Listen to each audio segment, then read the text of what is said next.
Assalamualaikum warahmatullahi wabarakatuh.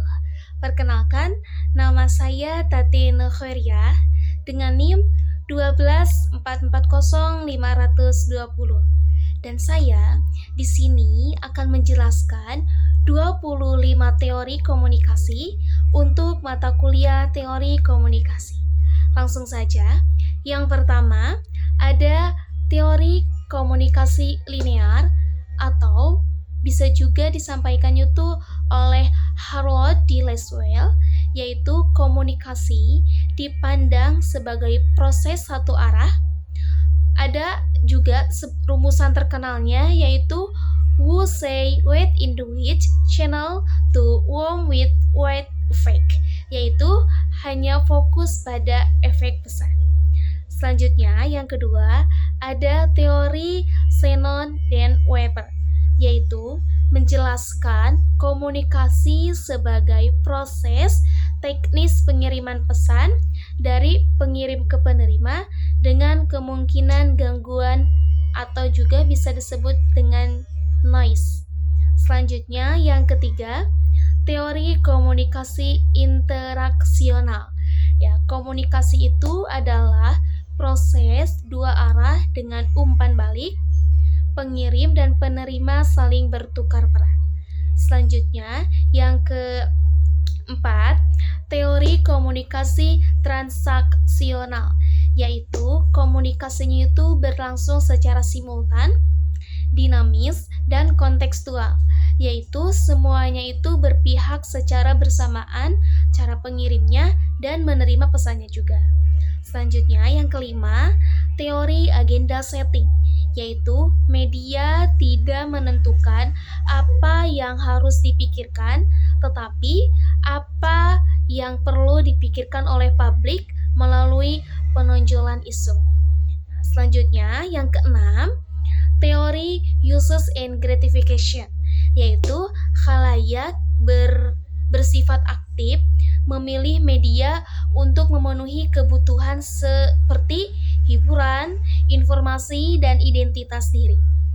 Selanjutnya, yang ketujuh, teori jarum hipodermik, yaitu media dianggap memiliki pengaruh langsung, kuat, dan seragam terhadap khalayak.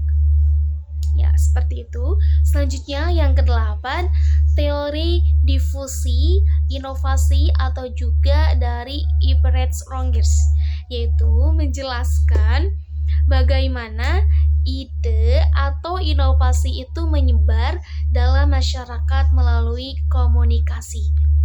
Nah, yang kesembilan, teori spiral of silence, yaitu individu cenderung diam jika pendapatnya berbeda dengan mayoritas karena takut dikucilkan.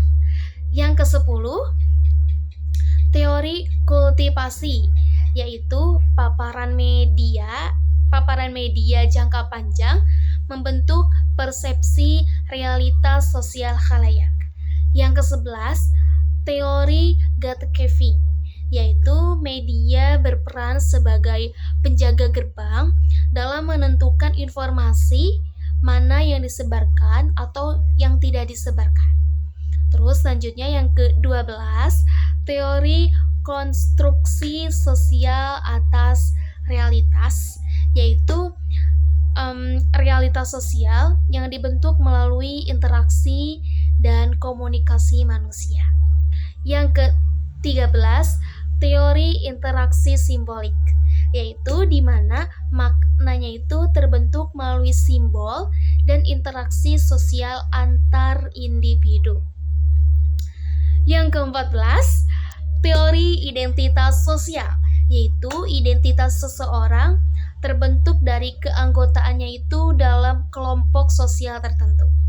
Yang ke-15, teori dramaturgi atau oleh Irving Goffman, yaitu interaksi sosial dianalogikan seperti pertunjukan teater, ada juga kayak front stage dan backstage.